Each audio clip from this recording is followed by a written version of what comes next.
하나님 아버지, 오늘 예배의 자리에 나와 함께 예배드리게 하심을 감사드립니다. 2026년이 시작되었습니다. 아직은 실감이 나지 않지만 주님과 함께 좋은 일들이 가득한 새해가 되기를 기도합니다. 힘들고 어려운 환경에 처해 있는 이웃들도 힘찬 오늘을 살아가면서 내일을 기약할 수 있기를 바라봅니다. 세계 곳곳에서 전쟁으로 고통받는 사람들이 아직도 많이 있습니다. 악하고 자신들의 이익만을 위해서 사는 사람들이 다스리는 세계가 되지 않았으면 좋겠습니다. 자기가 경험한 것과 상관없이 진정으로 타인을 위해서 봉사하고 헌신할 수 있는 사람들이 정치하고 세계를 운영하는 해가 되었으면 좋겠습니다. 매일 똑같은 삶을 사는 사람들은 특별한 계획이 없고 그저 무탈하게 사는 것이 소원이라고 합니다. 그러나 새롭게 공부를 시작하는 학생들과 삶의 거처가 옮겨지는 사람들은 두렵고 겁이 난다고 합니다. 용기를 주시고 기대하는 마음, 담대한 마음을 주시기를 기도합니다.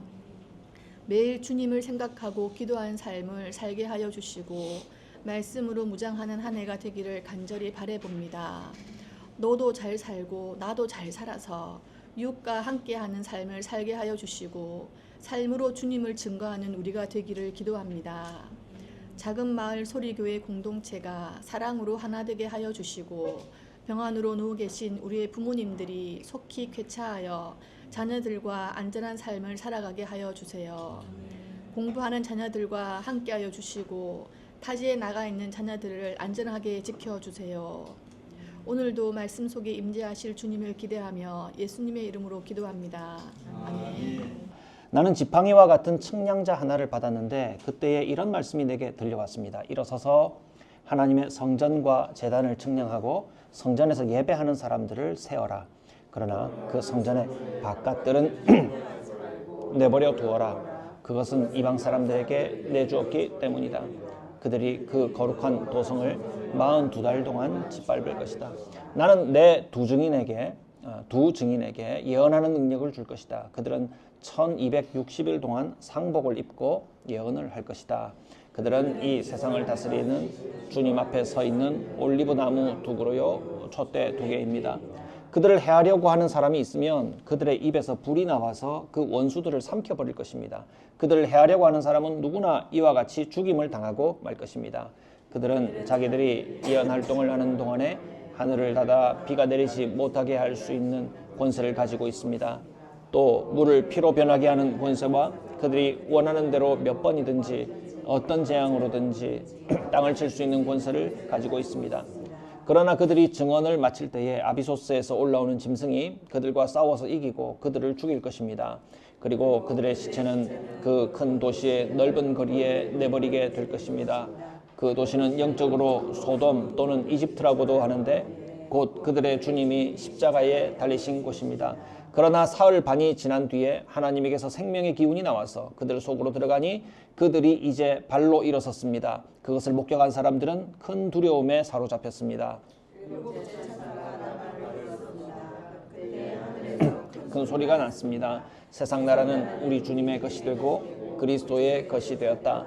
주님께서 영원히 다스리실 것이다. 그리고 하나님 앞에서 자기 보좌에 앉아있는 24 장로도 엎드려서 하나님께 경배하고 말하였습니다. 지금도 계시고 전에도 계시던 전능하신 분 주 하나님 감사합니다. 주님께서는 그 크신 권능을 잡으셔서 다스리기 시작하셨습니다. 뭇 민족이 이것에 분개하였으나 오히려 그들이 주님의 진노를 샀습니다. 이제는 죽은 사람들이 심판을 받을 때가 왔습니다. 주님의 종 예언자들과 성도들과 작은 사람이든 큰 사람이든 주님 이름을 두려워하는 사람들에게 상을 주실 때가 왔습니다. 땅을 망하게 하는 자들은 멸망시킬 때가 왔습니다. 그러자 하늘에 있는 하나님의 성전이 열리고 성전 안에 있는 하나님의 언약궤가 보였습니다. 그때에 번개가 치고 요란한 소리와 천둥 소리가 나고 지진이 일어나고 큰 우박이 쏟아졌습니다. 아멘. 성전과 두 증인, 성전과 두 증인이라는 제목으로 제가 준비한 나눔을 하도록 하겠습니다.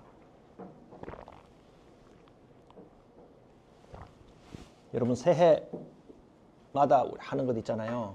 올해는 이것 이루어야지 하는 그런 결심들을 하곤 하는데 여러분들 그런 결심들 하나씩 있습니까? 지난주에 이어서 한 주 동안 잘 지켜지고 있는가 궁금합니다. 여러분들이 처음 시작하기로 결심한 것을 마지막까지 이루게 하는 힘이 무엇이라고 생각합니까? 내가 결심한 것을 내가 목표한 데까지 이르게 하는 힘은 무엇이다 말할 수 있습니까? 이것이 있으면 이룰 수 있지요. 그 일을 하는 데 있어서 어떤 재미나 보람이 느껴지면 이거 재밌는데, 이거 할 만한데, 나한테 참 유익한데 라는 효과를 느끼면 더 힘을 받아서 그 일을 잘 해나갈 수 있겠죠. 주변에서 돕는 사람이 있으면 또 잘할 수 있을 것 같아요. 잘 안 하던 것인데, 결심이라는 것은 안 하던 걸 하는 게 보통 결심이 되곤 하는데, 안 하던 것 하는 게 어디 쉽겠습니까? 또 하던 것 안 하게 되는 그게 어디 쉽겠습니까? 습관을 따라 하게 되는데요. 그 습관 때문에 그 결심이 그르치지 않도록 곁에서 알려주고 도와주고 하는 사람이 있으면 또 이룰 수가 있겠습니다. 오래된 구호 중에서 이런 말 있죠. 하면 된다. 하면 된다. 할 수 있다. 뭐 이런 말들이 있는데, 이런 말들은 주로 어떤 것을 이제 북돋웁니까? 자신감. 내 안에 자신감을 북돋워서 힘내야 돼. 할 수 있어. 이룰 수 있어. 라고 하는 말을 자기 스스로에게 되뇌이는 거죠.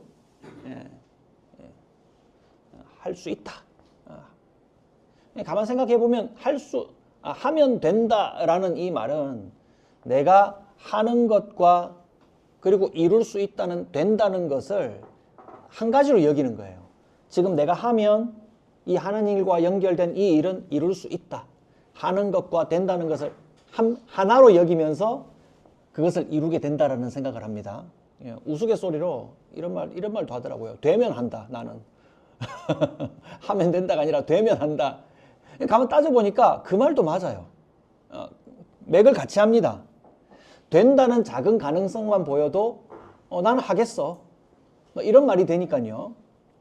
자, 그런데 제가 지금 여기서 결심이 뭐냐 물었고 그것을 이루는 힘은 뭐냐고 여러분들께 여쭤봤는데 이 정도의 힘은요. 이 정도의 결심은요. 어느 정도의 힘을 좀 가지고 있는 사람들이 할 수 있습니다. 나 스스로 하면 할 수 있어. 이 정도는 해낼 수 있어. 용기를 내자. 라고 결심하고 실천으로 이어갈 수 있는 정도의 일은요. 자기 안에 어느 정도의 힘이 있는 거예요. 스스로 할 수 있다고 판단할 수 있는 겁니다. 그런데 이런 경우 생각해 보세요. 나는 이 일과 관련된 아무런 능력도 없고 아무런 경력도 없어요. 그런 사람에게 옆에서 용기를 준다면서 하면 돼. 할 수 있어. 나도 해서 됐어. 라고 다그치기만 한다고 해서 그 사람이 그 일을 이룰 수가 있습니까? 그러니까 안 돼요. 그런 실수가 안 되도록 조심해야 되겠죠. 하면 돼. 할 수 있어. 라고 다그치고 몰아붙이는 것으로만 될 수 없는 사람도 있어요. 우리가 지금 요한계시록 11장에서 요한이 본 두 증인의 환상을 우리가 보았거든요. 3절에 보면 주님께서 두 증인에게 뭘 주시냐면 두 증인의 일을 할 수 있는 두 증인에게 예언하는 능력을 주세요. 그러자 그들은 1260일 동안 슬픔을 상징하는 베옷, 상복을 입고 예언하게 된다고 합니다. 이 얘기만 딱 듣고 한번 생각해 보세요. 하나님이 나에게 예언하는 사명을 주셔서 예언하라고 하셨는데 그 기간 동안 주어진 1260일 동안의 기간 동안 슬픔을 상징하는 베옷을 입고 길에 나가서 예언자의 일을 한다고 생각했을 때 여러분 이 얘기만 딱 들어도 쉬운 일 같습니까? 어려운 일 같습니까? 어려운 일이에요. 어려운 일. 증인에게 주신 하나님의 일의 성격은요. 하면 된다 라고 하는 자신감으로만 이룰 수 없는 일이라는 것을 우리가 알 수가 있어요. 1260일은 도대체 어디서 나온 숫자일까요? 1260일. 1260일은 날짜로 환산하면 한 달을 30일로 계산을 해서 여러분 그게 어느 정도의 기간인가 환산을 해보면요 3년 반이라는 시간으로 딱 떨어집니다. 예, 그냥 계산하기 쉽게 한 달을 30일로만 계산한 겁니다. 성경은 이 기간을 즐겨 써요. 세때와 그리고 반때. 그래서 3.5. 3.5라는 이 시간을 잘 쓰는데요. 이 3년 반의 기간 혹은 셋과 하나의 때 이런 식으로 3.5를 기억하십시오. 이 기간을 즐겨 쓰는데요. 하나님께서 최종 심판을 하시기까지 주어지는 상징적인 시간을 3.5라고 하는 숫자 그리고 그 시간으로 사용을 합니다. 둘이면 둘이고 넷이면 넷이지 3.5는 뭐지? 셋이면 셋 이렇게 하지 않고 왜 3.5지? 뭐 그런 생각 들지 않습니까? 이 3.5라는 시간은 어디서 왔을까요? 우리 요한계시록 읽을 때도 자주 나왔지만 여러분 하나님이 사용하는 시간을 하나님의 숫자를 주로 몇으로 표현해 왔던가요? 7로 표현해 왔어요. 7. 하나님의 시간을 7로 표현합니다. 우리 집사님은 지금 계속해서 1등을 달리고 있습니다. 우리 교회 전교 1등입니다. 우리 교회 전교 1등. 집사님은 특별히 주중에 성경 많이 읽으신대요. 많이 묵상하시고. 하나님의 시간, 하나님의 숫자는 완전한 수 7이에요. 하나님이 7일 동안 혹은 7년만 다스리시는 게 아니라 그건 상징이죠. 하나님의. 우리 가장 가까이에서 7이라고 하는 시간을 우리가 많이 살필 수 있죠. 어디에 7이 있습니까? 일주일 7일이잖아요. 네, 여기서 일주일 했어요. 일주일 7일. 월화수목금토 주일까지. 하나님이 세상을 시작하실 때 6일 동안 세상을 창조하시고 하루를 쉬셨죠. 쉬신 하루까지 포함하여서 7일의 시간을 시작하셨습니다. 그 이후 동안 계속 우리는 7을 헤아리면서 하나님의 완전한 뜻이 이루어지는 7을 헤아리면서 지내고요. 요한계시록에서도 하나님의 영을 7영이라고 표현하고요. 그 완전하신 영을 7영이라고 표현하고 교회도 7교회를 택해서 7교회 얘기합니다. 7교회를 대표로 뽑아서 7교회만 하시는 것이 아니라 모든 교회에 알리시는 통로로 삼으셨죠. 7이라는 숫자를 씁니다. 그러니까 이 7이라는 완전한 숫자의 절반이 3.5예요. 3.5. 그러니까 이 절반이라는 숫자는 악한 자에게 허락하는 시간이고 3.5만 허락하였기 때문에 이 악한 자에게 허락하여 준 이 3.5라고 하는 시간 동안에는요. 그들이 뜻한 바를 이루지 못하는 불완전한 시간이라고 말할 수 있습니다. 잠시 허락해 두는 시간. 그들의 악한 뜻이 결국 실패하게 되고 마는 불완전한 시간. 잠깐의 시간을 셋과 반, 3.5 혹은 3년 반이라고 표현합니다. 자, 다시 요한계시록 돌아와서요. 여러분 1260일은 이 완전한 7의 절반인 3년 반인데요. 왜 3년 반 하지 않고요. 그리고 이 기간을 2절에 보면요. 이방인에게는 얼마간의 기간으로 표현합니까? 42달로 표현해요. 42달. 2년 반이나 42달로 표현하지 않고 왜 1260일로 표현했을까요? 여러분 아이디가 있습니까? 생각해 보셨어요? 이 많은 날들의 의미가 뭘까 생각해 보셨죠? 여러분 3년 반, 42개월, 1260일 이 숫자를 헤아리는 관점에서 여러분 어느 날이 더 길어 보여요? 1260일이 길어 보여요. 더 많게 느껴진다 이 말입니다. 제가 군대 얘기를 되도록이면 안 하는데요. 제가 군대를 안 갔으면 어쩔 뻔했습니까? 하마터면 못 갈 뻔도 했거든요. 군대를 갔다 와가지고 자주 군대 얘기를 할 수 있습니다. 군대를 가면요. 나 군생활 몇 개월 남았어. 나 이제 1년 남았어. 1년 반 남았어. 이렇게 얘기 안 합니다. 나 736일 남았어. 그렇게 얘기합니다. 나 800 몇십 일 남았어. 이런 식으로 얘기합니다. 왜 그렇습니까? 고생스러운 시간들은요, 하루하루밖에 안 보여요. 이 오늘 하루의 고생을 마치게 된 것에 대해서 너무 감사하고, 내일도 이런 하루를 살겠지? 내일은 조금 쉴 수 있으려나? 하루하루를 셉니다. 하루하루를. 예. 그래서 1260이라는 이 시간은요, 하루하루밖에 보이지 않는 그 힘든 시간이 1260이라는 뜻이 되는 거죠.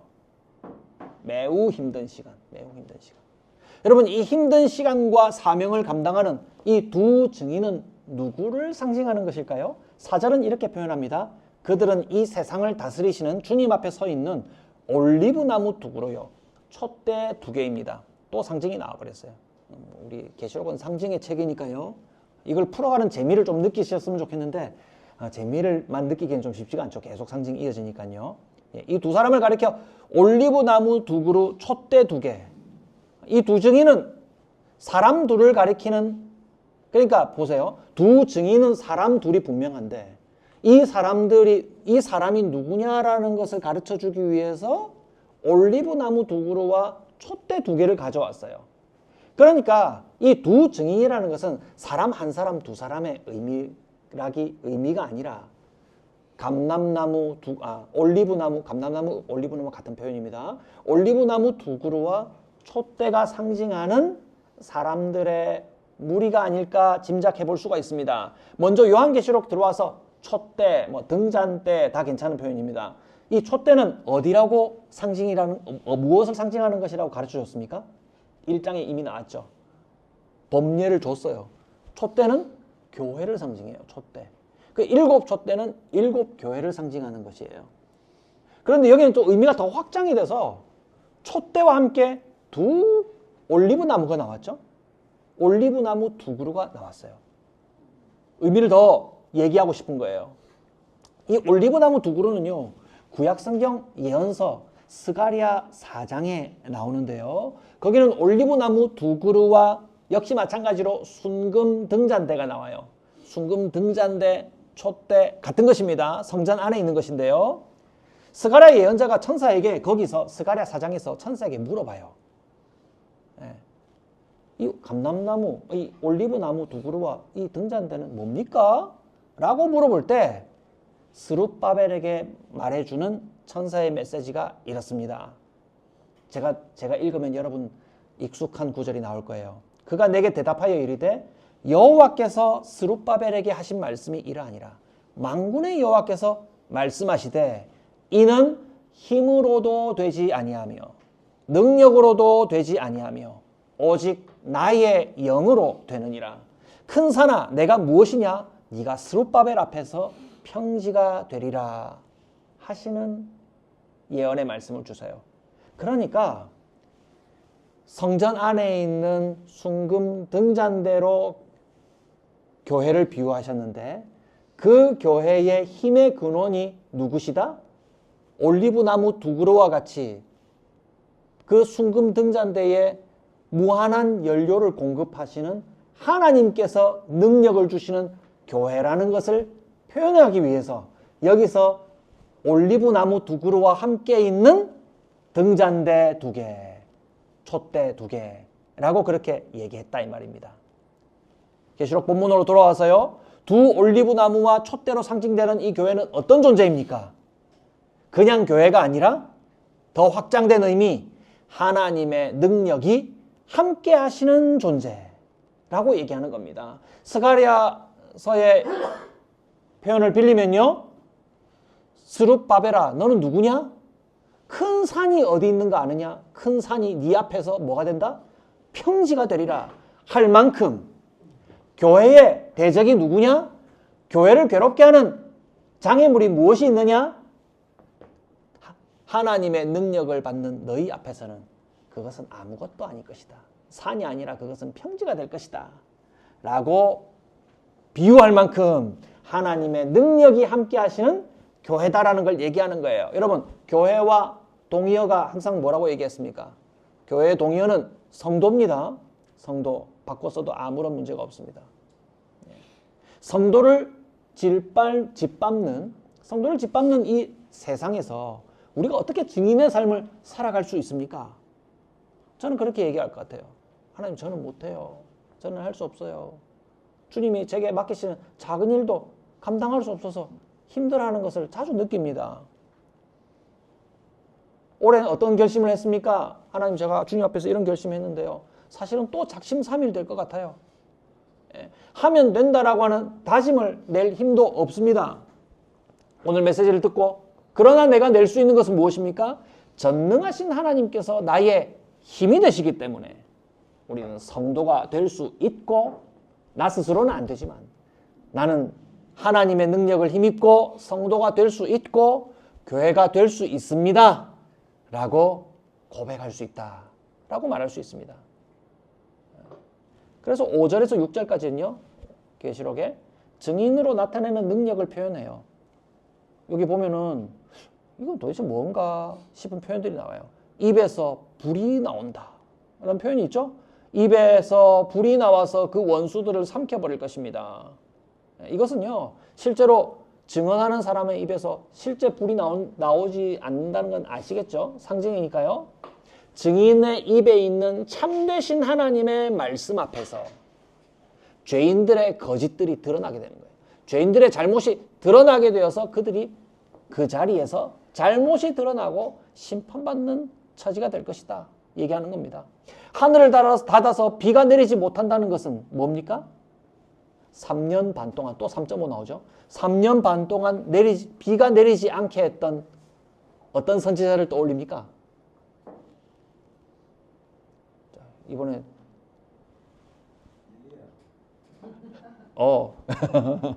엘리야. 3년 반 동안 세상을 가물게 했던 엘리야 선지자를 떠올리는 거죠. 물을 피로 변하게 하는 것도 너희들이 하리라. 누구를 떠올려요? 모세를 떠오르게 하는 것입니다. 여러분, 이와 같은 기적들, 증인들을 통해서 너희들이 마음만 먹으면 가뭄도 오게 하고 강바닥 바닷물을 피와 피로 물들일 것이다, 이런 의미를 얘기하는 것이 아니라 하나님의 능력이, 증인을 앞서서 하나님의 다스리심을 드러내는 하나님의 능력이 필요하다면 이런 일도 하신다라는 것을 보여주시는 거죠. 그러니까 기적이 본질이 아니라 무엇이 본질이에요? 너희들을 증인되게 할 것이다 라고 하는 하나님의 능력이 본질인 거죠. 이런 일들은 그들이 하나님의 말씀을 잘 전하도록 능력을 주시는 부수적인 일들에 불과한 것입니다. 여러분, 위기가 그렇다고 해서 없는 건 아니에요. 7절에서 13절까지 기록을 보면요, 좀 갑작스러운 일들이 등장해요. 증인들은요, 증언을 마치자마자 아비소스에서, 바닥이 없는 구멍이라고 했죠? 무저갱에서 올라온 짐승과 싸우다가 죽게 돼요. 그리고 사람들이 그 증인들의 죽음을 두고 조롱하면서 우리가 이겼다라고 판단하고 있을 때 하나님께서 며칠 만에 또 3.5가 나와요. 사흘 반 만에. 사흘 반 만에 그들을 데리고 올라가십니다. 정말 잠깐의 시간을 표현하는 거죠. 잠깐 동안 그들이 환난을 당하여 패배한 것처럼 보이게 하셨지만 그들을 하늘로 데리고 올라가시고 영광스럽게 하시고 땅에는 큰 지진이 일어나서 그들을 조롱하고 박해하였던 사람들이 몇 명? 7,000명. 3.5와 7이 계속 대조되고 있죠. 7,000명이 심판을 받습니다. 하나님의 일이라서 그래요. 이 죽음과 부활이 상징입니다. 세상의 눈에는 성도와 교회가 오늘만 살펴보면 성도와 교회가 이기는 것 같이 보이지 않을 때가 많아요. 그러나 이 잠깐의 시간이 지나면 마치 죽은 자와 같이 패한 것처럼 보이는 사람들이 주님으로부터 영광을 얻고, 영광은 승리할 때 얻는 거잖아요. 승리의 영광을 얻고 악에 속한 자들은 처벌하신다는 것을 얘기하고 있습니다. 사랑하는 우리 교회 가족 여러분들, 하나님께서 여러분들에게 오늘 맡기신 일이 뭡니까? 여러분들이 올해는 이것 해야지 라고 결심한 것들이 하나님에게 여러분들에게 맡기신 일과 무관하지 않을 거예요. 여러분, 나쁜 계획을 한 사람들은 우리 가운데서 없잖아요. 선한 결심, 선한 계획을 했어요. 그것은 다 여러분들에게 허락하여 주신 가정과 우리 교회를 복되게 하고 하나님 나라를 이루어가는 결심들 맞잖아요. 그래서 증인 얘기하고 있다고 해서 난 나가서 전도지 안전하고 있는데 내 얘기는 아닌가 보다가 아니라 입으로만 하나님 얘기만 하는 것이 복음이 아니라 성도의 삶 전부가 하나님께 예배가 되고 우리가 만나는 모든 사람들에게 우리의 삶과 우리의 입으로 증거하는 것이 함께 복음 증거가 된다는 것을 여러분 알아야 됩니다. 그렇기 때문에 우리가 새롭게 결심한 일들 혹은 결심해야 되는 이런 일들이 하나님의 뜻을 받아서 이웃과 함께 바르게 살아가는 일이라면 성도의 일로 반드시 그런 일들도 성도의 일로 여겨야 되고 우리가 사람들이 우리에게 이렇게 물을 때 당신은 도대체 어떤 힘을 받아서 이렇게 선하게 살아갑니까? 당신은 도대체 뭘 이루려고 이렇게 하는 것이죠? 라고 의문을 가질 때 저는요 하나님이 주신 힘으로 살아요. 그리고 하나님이 주신 선한 일들을 이루어 가려고 일을 하는 거예요. 라고 답할 수 있기를 바랍니다. 그것이 증인의 삶이에요.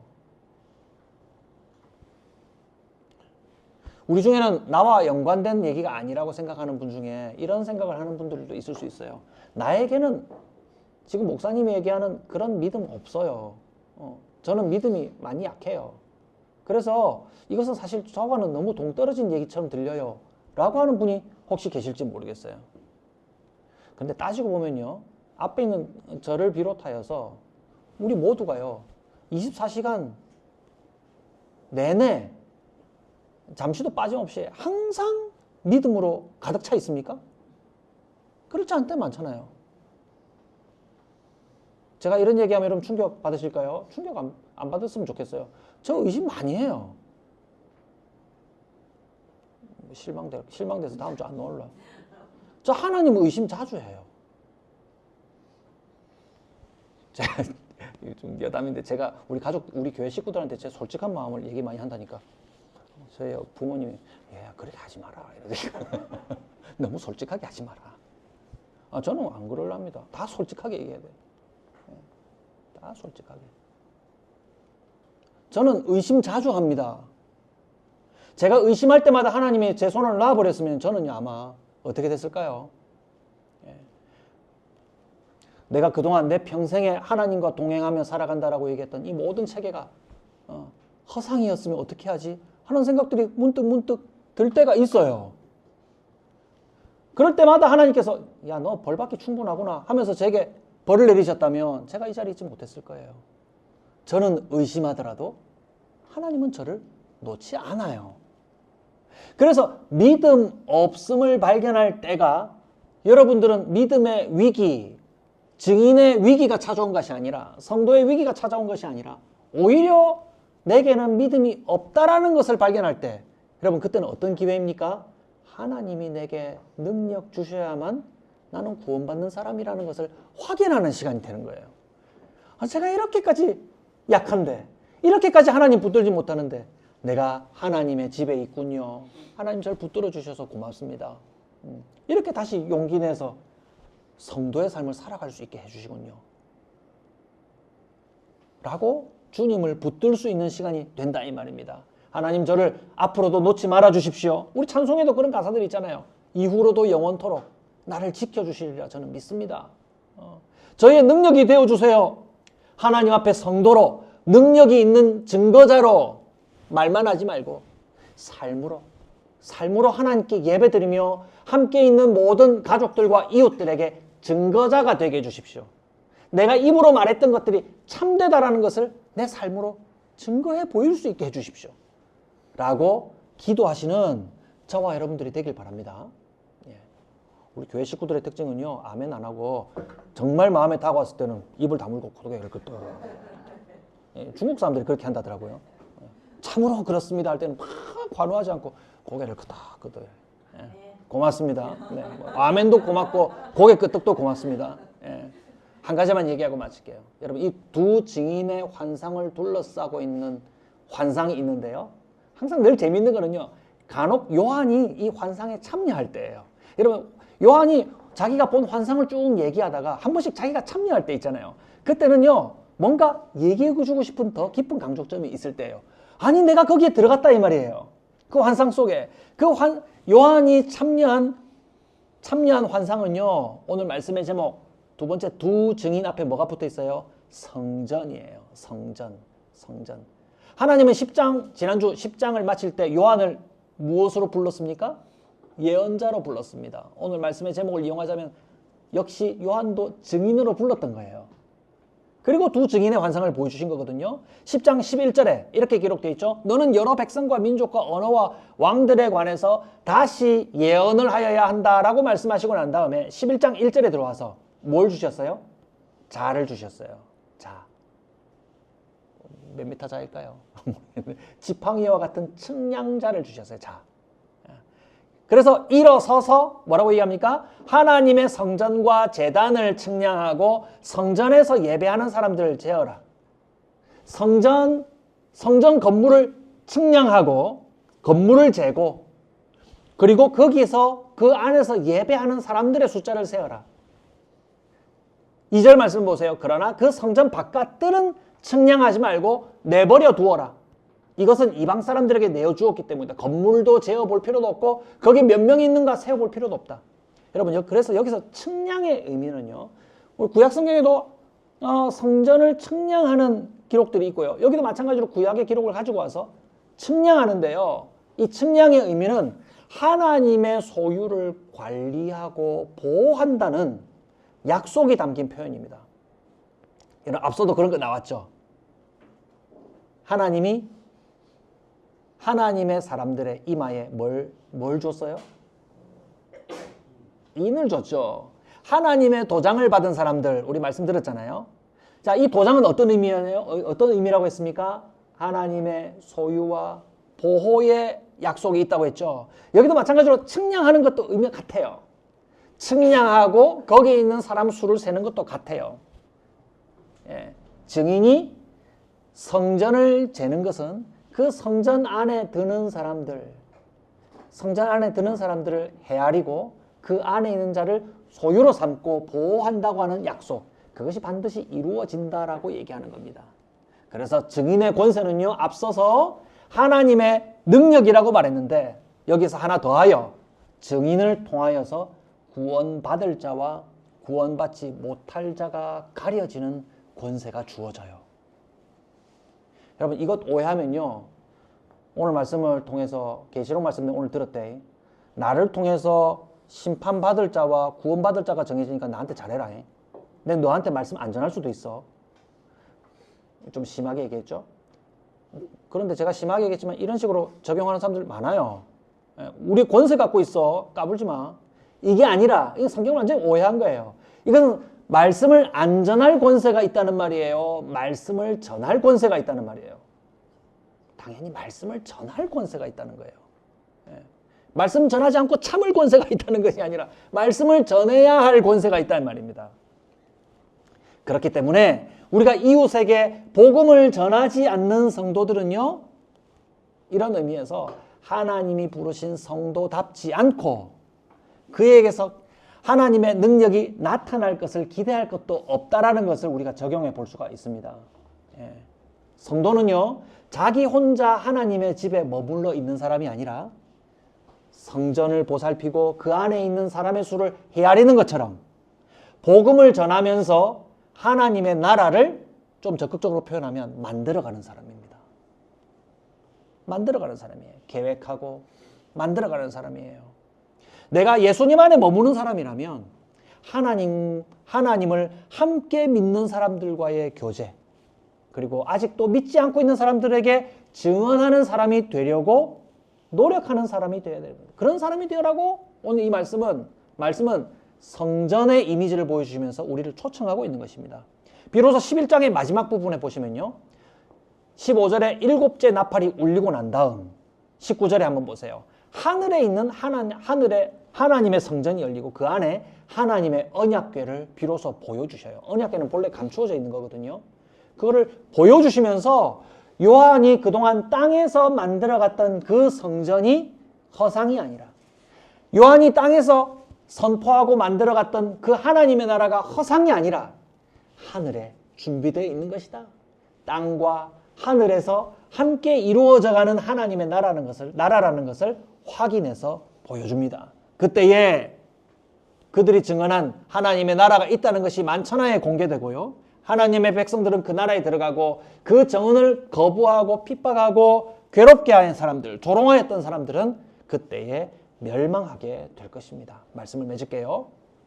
하나님께서는 우리를 사랑해 주시고 보호해 주시는 백성으로만 부르는 것이 아니라 하나님의 구원의 일에 참여하는 증인으로 부르십니다. 증인으로.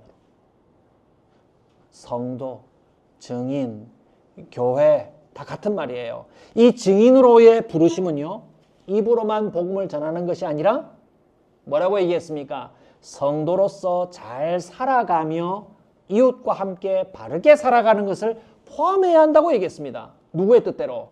하나님의 뜻으로.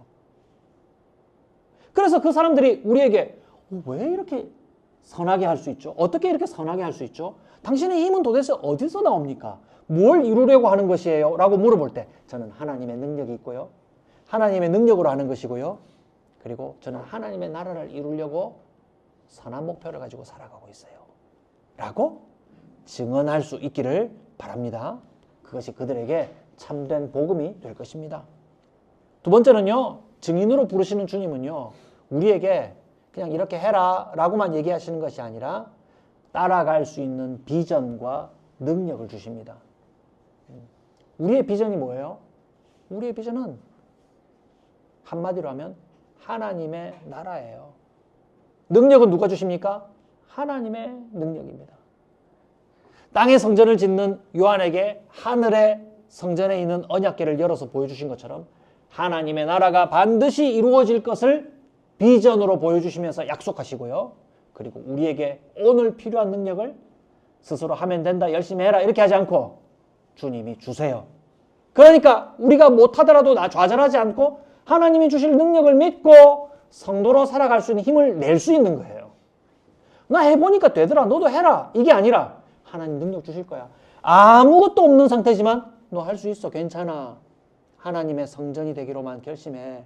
하나님이 능력 주실 거야. 라고 우리에게 힘을 주실 것입니다. 우리의 힘은 고갈되지 않을 것입니다. 주님이 주신 하나님 나라의 꿈을 그리고 하나님의 능력으로 이루어 가시는 저와 여러분들이 되기를 주님의 이름으로 축복합니다.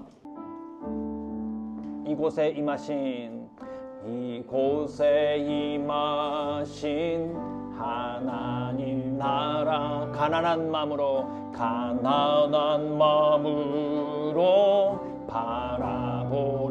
바라보리라. 먼저 그 나라 그 뜻 구하며 나의 삶 드리리. 주님이 맡기신 하나님 나라, 주님이 맡기신 하나님 나라, 믿음의 눈으로 바라보리라. 하늘의 뜻이 이 땅 가운데 완성될 그날까지 믿음 다하여 그 위에 서리라. 하나님의 나라는 무너지지 않으리. 믿음 다하여 그 나라 세워가리라.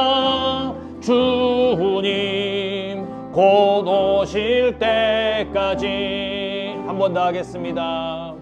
이곳에 임하신 하나님의 나라, 가난한 마음으로 바라보리라.